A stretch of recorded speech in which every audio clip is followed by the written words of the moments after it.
manto de alegría en lugar de espíritu de angustia, y serán llamados árboles de justicia, plantíos de Jehová para gloria suya.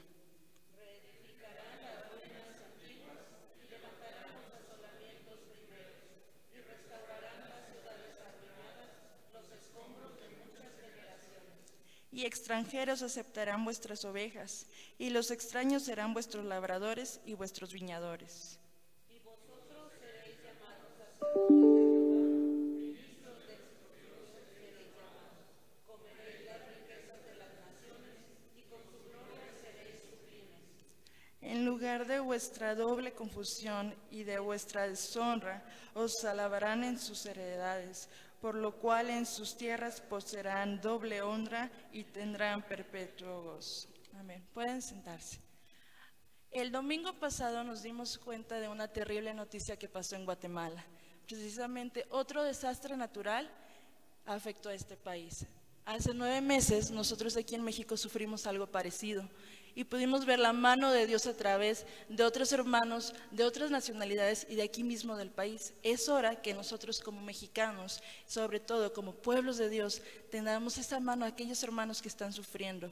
Estaba viendo anoche las noticias de la Convención Nacional y de otras personas, fotos, videos, donde realmente se puede ver el sufrimiento de las personas y el desastre que está en aquel país. Ayer platicando con Darwin se le podía notar la cara de angustia y decía, es que tengo amigos, tengo hermanos en aquel país y están sufriendo. Las cifras que manejan las televisiones son muy diferentes a lo que está realmente pasando allí en cuanto a muertos y desaparecidos. Entonces vamos a tomar un tiempo de oración para nuestros hermanos en Guatemala, pero va a ser de la siguiente manera. Hay unos papelitos que están escondidos debajo de sus asientos. Son 4, revisen y el que lo tenga va a orar. Están en orden, son 4 oraciones. Quien los vaya encontrando pueden ponerse de pie. Muy bien, Ulrich, Arim, por acá faltan Ale y Mimi. Muy bien, ¿están en orden? Ahí vienen las peticiones. ¿Quién tiene la número 1? Muy bien, empezamos con Ulrich, la 2, Ale, la 3, Mimi y la 4, Arim. Entonces, en este orden vamos a unirnos en oración.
Padre mío, por favor, ayúdanos a tener un corazón, Padre mío, compasivo por estas almas, Padre.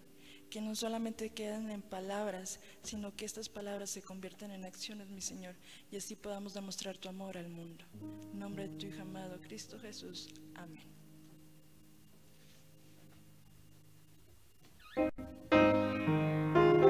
Mi hermano, te invito a que nos pongamos de pie. Vamos a alabar a nuestro Dios. Si tienes el himnario en tu teléfono, es el himno número 22. A Dios demos gloria.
Que vayamos al 222. Maravilloso es.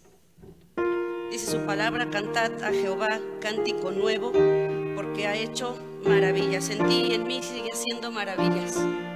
Sea lo que pase en tu situación, sea lo que sea, Él sigue haciendo maravillas. Y su canto nuevo es aquel que Él renueva en comunión con Él todos los días. Maravilloso es.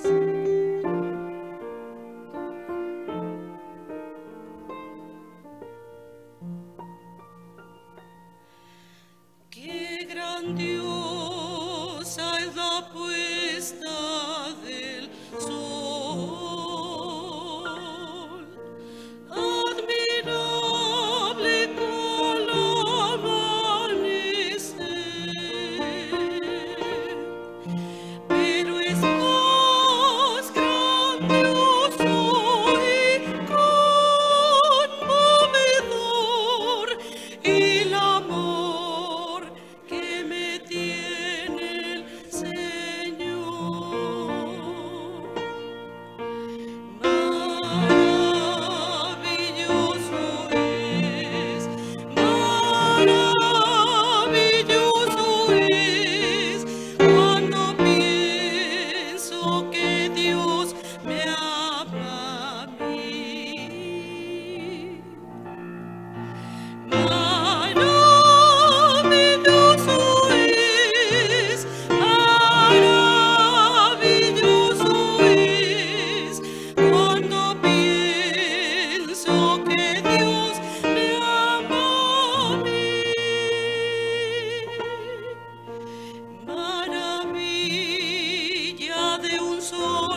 Éxodo 5, 19 al 21. Entonces los capataces de los hijos de Israel se vieron en aflicción al decirles: no se disminuirá nada de vuestro ladrillo de la tarea de cada día. Y encontrando a Moisés y Aarón, que se estaban a la vista de ellos cuando salían de la presencia de Faraón, les dijeron: mire Jehová sobre vosotros y juzgue, pues nos habéis hecho abominables delante de Faraón y de sus siervos, poniéndonos la espalda en la mano para que nos maten. Darwin, por favor, ¿nos harías el honor de orar por nuestro director para la predicación de este día?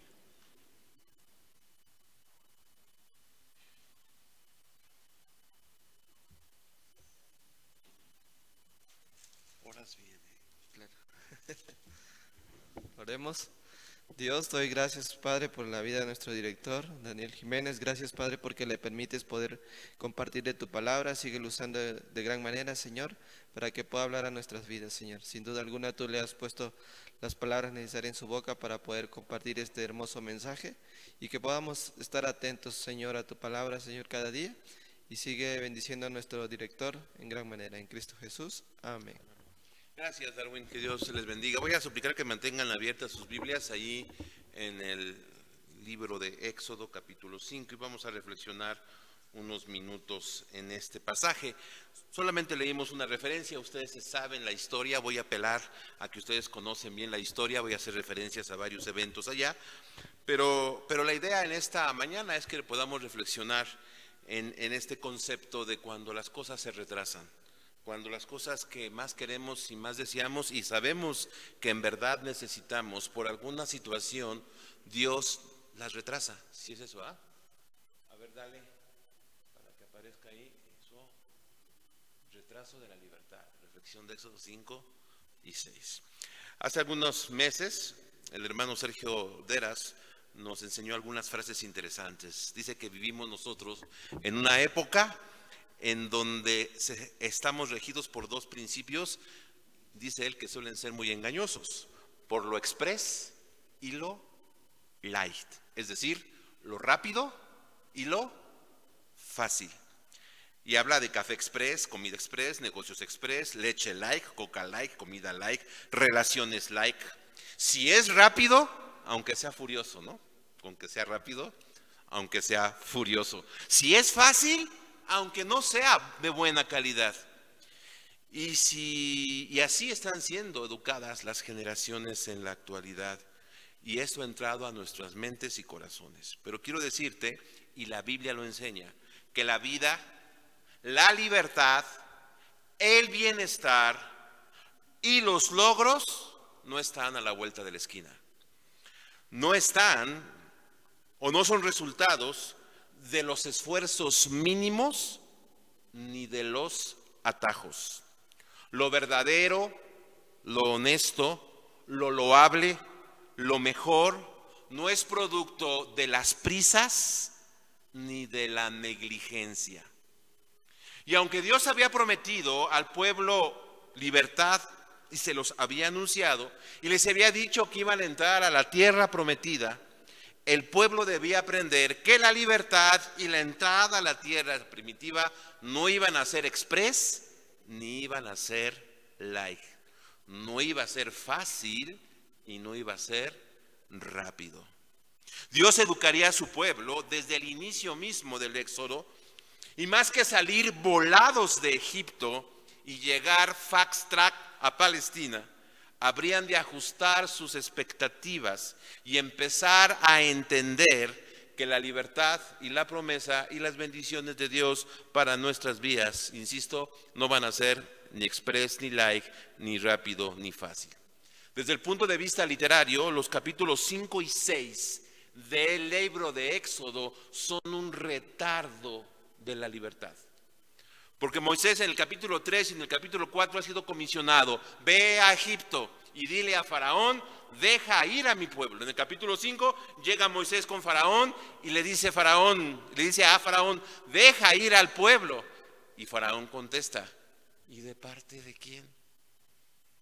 Y entonces, pues no que Dios nos iba a sacar ya. Y el capítulo 5 empieza a retardar la liberación. Y la liberación se va a retardar hasta el capítulo 12. Las plagas, las grandes señales de Dios fueron otro retardo de la liberación. Después de recibir a Moisés con ánimo y entusiasmo, según el versículo 30 del capítulo 4, fíjate cómo recibieron los israelitas la noticia. Y Aarón, y además de repetirles todo lo que el Señor les había dicho a Moisés, realizó también las señales a la vista del pueblo. Con lo que el pueblo creyó, y al oír que el Señor había estado pendiente de ellos y había visto su aflicción, los israelitas se inclinaron y adoraron. ¡Wow! Dios nos va a liberar, vámonos. ¿Y de parte de quién? Dice Faraón. ¿Cómo que se van? Y empiezan las cosas a ser difíciles y tardadas, no express ni light. El pueblo experimentó el desencanto, pues Faraón se negó a dejarlos ir. No solamente se negó a dejarlos ir, sino además que aumentó la exigencia y luego hasta termina diciéndoles que son unos flojos. ¿Te has sentido así a veces? En que las cosas que crees que van a venir y que ya Dios te va a conceder, así los que van a graduar como que se empieza a retardar, ¿no? Sentimos que ya queremos acabar. El desencanto fue tal que hasta se molestaron con Moisés, y como leímos, haciéndolo culpable de la reacción de Faraón.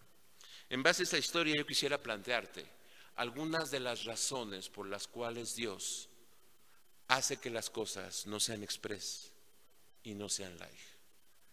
Es decir, algunas de las razones por las cuales Dios va a retardar aquello que quizá nosotros pensábamos que ya iba a ocurrir. La primera razón por la cual Dios retarda las cosas para hacernos entender que no van a ser light ni express es para que maduremos. El pueblo esclavo se emociona, creen, se animan con las señales y adoran. Es probable que en todas estas reacciones haya buenas intenciones, buenas ideas, buenos sentimientos, genuinos y además legítimos. Pero sabes, para la libertad, estar contentos no es suficiente. Para la bendición que Dios nos quiere dar, animarnos y estar gozosos y aún confiando, no es suficiente. Esos sentimientos, emociones y disposiciones deben de madurar siendo puestos a prueba, para entonces ejercer con responsabilidad la bendición, en el caso del pueblo de Israel, la libertad que iban a tener. Ante la dureza de la servidumbre, es obvio que una propuesta de libertad será bienvenida. Esto está bien, pero no es suficiente. Será necesario que cambiemos nuestra mentalidad de ser esclavos a ser libres. Será necesario madurar y para eso se retrasa la salida. Así es de que si hay cosas que tú estás esperando y Dios está retrasando, ¿qué hay que hacer mientras? Madurar. Déjame decirte algunos rasgos para saber si necesitamos o no necesitamos madurar. Primeramente, un inmaduro o alguien que requiere madurar, déjame mejor lo planteo así, alguien que requiere madurar es una persona que no puede soportar las dificultades. Dice el versículo número 15, los jefes de las cuadrillas israelitas fueron entonces a quejarse ante el faraón y le dijeron, ¿por qué su majestad trata así a sus siervos? No asimilan la realidad que Dios les está proponiendo y rechazan la libertad, cuando esto va a implicar pasar dificultades, como estaban empezando a suceder. Son reactivos, se comportan y creen conforme a lo que Faraón dice. Si Faraón dice no, entonces para ellos es no. Ellos no van a decirle a Faraón, déjanos salir. Ellos van a decirle, bueno, no nos pongas tanto trabajo, porque le hacen más caso a Faraón que tienen que trabajar que a Dios que van a salir. Si Faraón dice más trabajo, ellos dicen, bueno, más trabajo. Son inestables, no son tolerantes a la frustración. Lo hemos comentado muchas veces y lo volvemos a afirmar. La vida, el trabajo la sociedad, nos ofrecerá muchas. El ministerio también, muchas. Pero muchas frustraciones. Sí, debemos prepararnos. Al pueblo de Israel lo va a esperar largas jornadas por el desierto. Tienen que aprender a frustrarse, a tolerar la frustración sin perder la fe. Así es de que la formación del pueblo de Dios y la madurez del pueblo de Dios comenzó aún desde estos momentos. La gente inmadura, ¿sabes? Nunca está contenta con nada. Se emocionan con las señales y con las cosas espectaculares, pero no se mantienen en las adversidades. Todos nos gusta ir a una boda donde hay alegría y emoción, pero mantén la emoción y la alegría después de algunos meses o años en donde te vas a frustrar porque las cosas no son como tú esperabas. Se dejan guiar por las apariencias y entonces están batallando siempre con las dificultades. Otra cosa también, si tú culpas a los demás, quiere decir que necesitas madurar. Otros son los que tienen la culpa de todo lo malo que les sucede, ¿te das cuenta? Cuando salen de ver al faraón, ¿a quién le echan la culpa? A Moisés. Otros tienen la culpa y además ellos se enojan. Si les va bien es porque otros son buenos con ellos. Si les va mal es porque otros son malos con ellos. Muchas veces así somos. Y queremos que la gente sea buena con nosotros para que nos vaya bien. Y si la gente es mala con nosotros, nos va a ir mal. Porque solamente estamos culpando a los demás o dejando en la responsabilidad de los demás nuestro bienestar o nuestros problemas. La manera de hablar del inmaduro es, tú lo dices, tú me haces, otros piensan, otros dicen, tenemos miedo a pensar y a decir para no ser rechazados, vulnerados o juzgados. Proyectan sus deseos y sus frustraciones hacia otros lados. No quieren ser libres de otros, quieren seguir atados a Faraón. Por eso buscan equivocadamente, ¿te das cuenta? Cuando se ponen las cosas feas, ellos no buscan a Dios, no buscan a Moisés, buscan a quien de alguna u otra manera les había resuelto la vida por 400 años. Bueno, quizás un poco menos, quizás la opresión comenzó como 150 o 200 años antes. Pero te das cuenta que, y era verdad, mal que bien, tenían ¿dónde dormir? Tenían qué comer y un lugar donde estar. Y entonces, ante la posibilidad de ser libres y crecer y enfrentar un desierto, prefieren regresar con su amo. Y justificamos nuestras acciones. En vez de depender de Dios y de su promesa, libertad y pertenencia a Dios, no quieren soltar su esclavitud en Egipto. Y eso se va a ver constantemente a lo largo del Éxodo. Siguen creyendo que son esclavos de Egipto. Le creen más a Faraón que a Dios mismos. Todos estos cambios de actitud, pasando de la queja a la alegría, de la esperanza al desánimo, de la fe profunda a la crítica profunda, reflejan la profunda experiencia humana que demanda que maduremos. La libertad, la bendición, las cosas que Dios nos da no son caminos fáciles. Y a veces la esclavitud parece preferible. Mejor me quedo como estoy y no me muevo para no seguir adelante. Ahora es un pueblo real, con sus dudas y sus temores, con su rebeldía y con sus protestas, al que Dios quiere liberar. Y en medio de toda esta inmadurez resalta la misericordia de Dios expresada en retardar la bendición para que el pueblo madure. Entonces, un pueblo dolido y lastimado requiere madurar, no requiere ser apapachado, no requiere ser consentido. Un pueblo dolido y lastimado. Un corazón dolido y lastimado. Yo no estoy diciendo que no sea genuino tu dolor o tu sufrimiento, y aún causado por otros. Un corazón y una mente así requiere madurar. Si no, se va a quedar esclavizado. Segundo aspecto, ¿por qué Dios retarda su promesa? ¿Por qué retarda la bendición? Para que seamos humildes. El cáncer del mundo y la madre de todas las desgracias es la soberbia. Por eso la Biblia muchas veces, quiero decirte que muchas veces habla de la soberbia, constantemente está hablando acerca de este mal. El origen del pecado, el origen de la rebelión, el origen del desorden, el origen del sufrimiento, el origen de la maldad, el origen de la corrupción. Y mira que este tema es ahorita está muy de moda en nuestro país. El origen de la delincuencia, el origen de la opresión, de la ambición. El origen de todo esto es la soberbia. No es casualidad que el origen de la soberbia en la Biblia, ¿con quién está relacionado?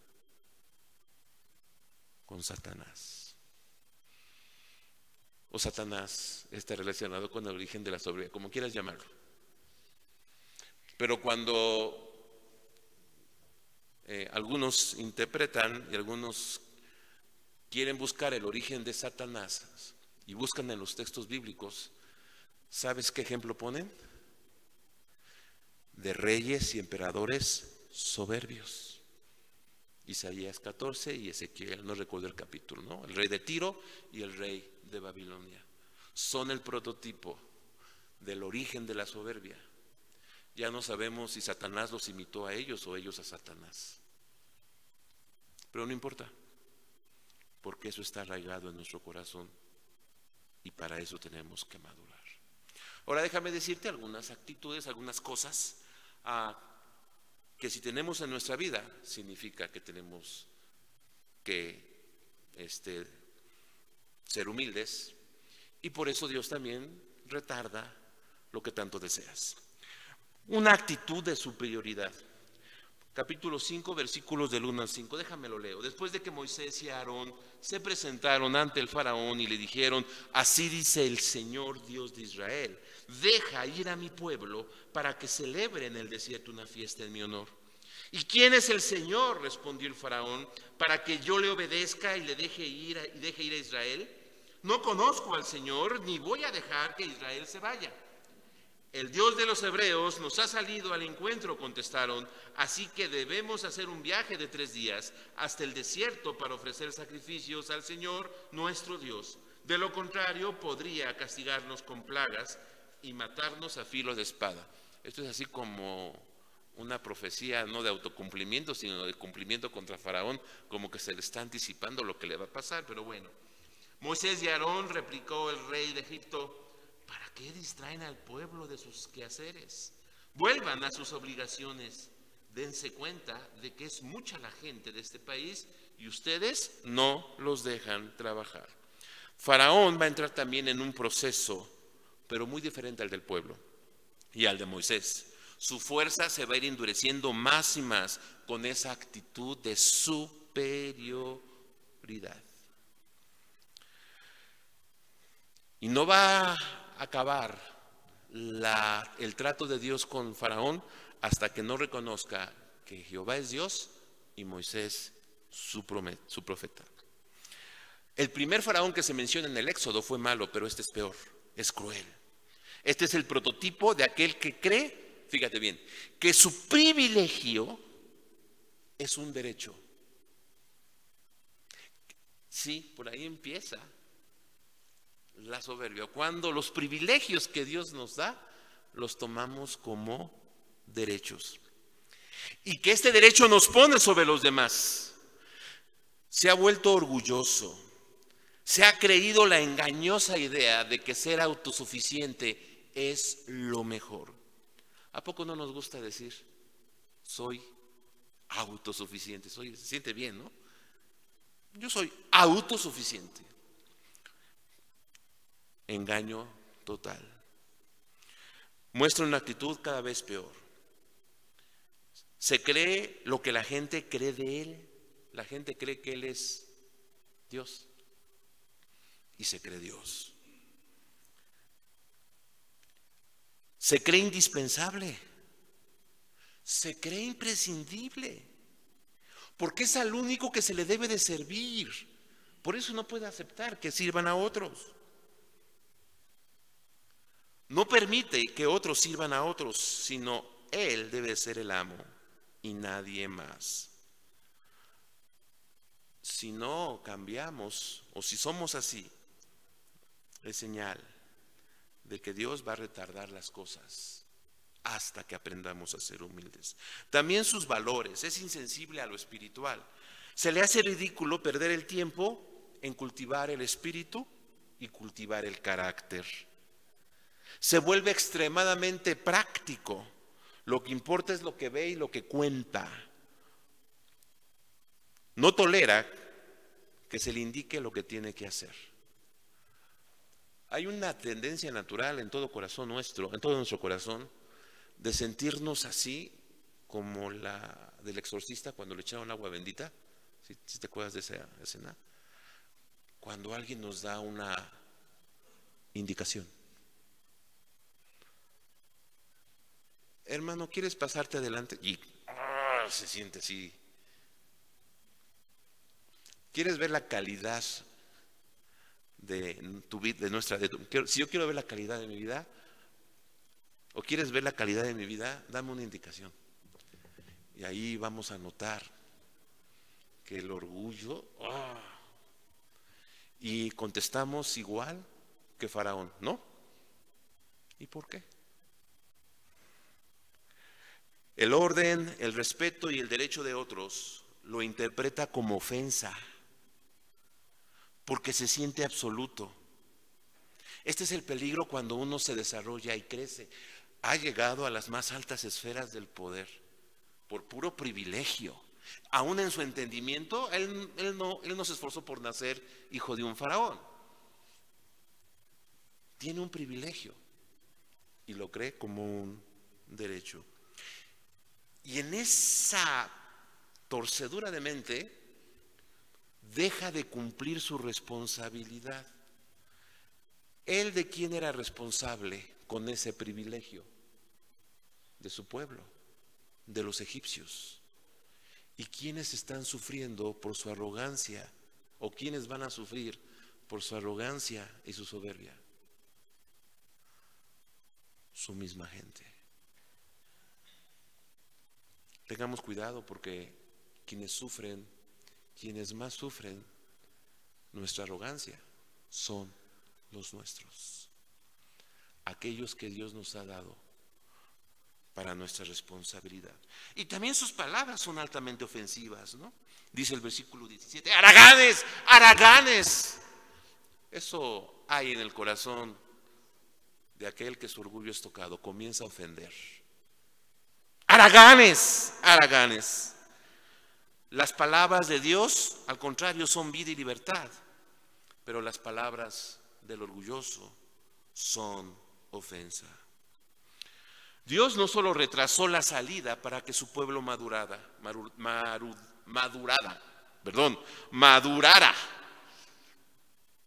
lo retrasó para juzgar la soberbia. No puede haber libertad sin que sea evidenciada y juzgada la arrogancia de nuestros corazones. Y esto va a ocurrir también con el pueblo de Israel. Entonces, un pueblo dolido y lastimado requiere madurar. Un orgulloso y terco, y algunos diríamos aquí presente, requiere ser humillado. Tercer aspecto, ¿por qué Dios retrasa su libertad? Para que aprendamos. Capítulo 6. Si tú lees el capítulo 6, hasta dices, pues eso ya me lo contaste, autor. Bueno, si fue Moisés el que escribió, ¿no? Moisés, eso ya lo contaste en el capítulo 3, ¿por qué me lo vuelves a contar en el capítulo 6? Además, Moisés había experimentado lo que el pueblo de Israel iba a experimentar, no sé si te has dado cuenta, pero la experiencia de Israel 40 años en el desierto, la tuvo antes Moisés 40 años en el desierto. Entonces, si había alguien que ya se la sabía de todas, aquí, ¿quién era? Moisés, porque había pasado 40 años en el desierto, madurando, siendo humilde, y además había tenido un encuentro con Dios fabuloso. Sin embargo, en el capítulo 6 te vuelve a contar lo mismo. Es más, te explica un poco más los antecedentes de Moisés y otra vez la narración se retarda, porque ahora el que tiene que aprender es Moisés. Sí, van a salir algunos hermanos, van a graduar. ¿Y qué creen? Que no se acabó el aprendizaje. Hay que seguir aprendiendo. Le faltaban otros 40 años a Moisés. Y entonces Dios le vuelve a decir prácticamente las mismas cosas. Vuelve a aprender. Hace tiempo tuve la oportunidad de ir a un entrenamiento y estaba en el lugar donde estábamos. Siempre que salía yo del elevador había un póster que decía, estaba en inglés más o menos, decía así: desaprender para aprender. Y Moisés tuvo que desaprender para aprender. Sin embargo, podemos ver en cierta manera un poco el aprendizaje de Moisés. ¿Cómo es una persona que ha aprendido, ha crecido, quizá ha vencido Dios ha juzgado su soberbia, y mira que sí la juzgó en esos 40 años, y también se encuentra con Dios? Mira, es claro. Vemos a Moisés en el capítulo 5 siendo muy claro en lo que va a hacer. Faraón deja ir al pueblo. Sabe dónde camina, conoce su misión, aunque a veces se desanima, sabe que no puede hacer ninguna concesión. Algo que tuvo Moisés fue la persistencia. Él sabía lo que tenía que hacer y estuvo caminando hacia allá. Le costó trabajo y sufrió y tuvo que decepcionarse y tolerar la frustración. Sin embargo, permaneció. Si estamos seguros de lo que Dios ha hecho y dicho, entonces debemos ser claros y sobre todo sinceros. También fue tolerante. Toleró el primer fracaso y acude a Dios. Mientras que los israelitas al primer fracaso acuden a Faraón, Moisés al primer fracaso, al primer retardo, al primer tropezón, al primer frenón, recurre a Dios. ¿Y sabes qué me gusta? Que le dice la verdad a Dios. Fíjate lo que le dice. Moisés se volvió al Señor y le dijo: ay, Señor, ¿por qué tratas tan mal a este pueblo? ¿Para esto me enviaste? El faraón, los israelitas fueron con Faraón: ¿por qué nos tratas mal? Trátanos un poco mejor. Y Moisés fue con Dios y le dijo: ¿por qué tratas mal? Aún parece que Dios es responsable, y sí, porque está retardando la libertad. Pero no solo con Faraón o con Dios y con Dios mismo, sino consigo mismo. De esta manera, Moisés fue aprendiendo cada vez más paciencia y tolerancia. También sabe cómo es él, conoce sus limitaciones. Vuelve a decir al final del capítulo 6: yo soy lento para hablar, no soy bueno para esto. Y la verdad es que nos cuesta trabajo reconocer, y más delante de los demás, nuestras deficiencias o nuestras limitaciones. Sabe cómo es él y profundiza su relación con Dios. Va madurando hacia la libertad que él también va a disfrutar. Y de tantas experiencias de ir aprendiendo, tendrá que aprender de Jetro. Tendrá que aprender a perdonar a su hermano y a su hermana. Tendrá que aprender que requiere a un Ur y a un Aarón y a un Josué, y aún requiere una silla donde sentarse. Bueno, una piedra donde sentarse. Aprenderá que cada vez sabe menos. Aprenderá que cada vez conoce menos a Dios. Y en esa dinámica Dios lo va llenando de aprendizajes. Y por último aprenderá que Dios será quien lo sepulte. Y al final fue llamado como el hombre más manso de toda la tierra, que vio a Dios cara a cara, que Dios le hablaba frente a frente, pero fue el hombre más manso de toda la tierra. Si no hubiera sido un faraón, ¿no? Su privilegio lo hubiera tomado como un derecho sobre la mente y la vida de los demás. En los últimos años, unos 7 años para acá, en relación en mi trabajo en la iglesia, he tenido que aprender que no soy dueño de la vida, ni la mente, ni el corazón de los hermanos. Yo quisiera, no lo niego, porque yo sé lo mejor para ellos. Me parezco al faraón. Y Dios se ha encargado muchas veces de hacernos madurar. Por lo tanto, un pueblo dolido y lastimado, ¿qué requiere? Madurar. Un orgulloso y terco requiere ser humillado. Uno que ha crecido requiere seguir creciendo. A lo mejor aquí no hay muchos dolidos o lastimados. Puede que no haya ningún orgulloso y terco, pero sí puedo ver que muchos han crecido o hemos crecido. Requerimos seguir creciendo. Y por eso Dios retarda la libertad. Dios busca y deja claras varias cosas, por lo menos 3. Depender de Dios, no comprender a Dios, depender de Dios. Dios es poderoso pero incomprensible, y sobre todo Dios es nuestro Redentor. Ahí en el capítulo 6 se refiere a Dios como el Redentor, el Salvador, ese pariente cercano que va a liberarnos. Así de que, mis hermanos, ¿cuál es tu Palestina? ¿Cuál es la gran bendición que Dios te ha dado o te va a dar, que ya te ha dicho? Antes de llegar a Palestina, debemos madurar, dejando el orgullo detrás y siendo dóciles para seguir aprendiendo. Que Dios nos bendiga.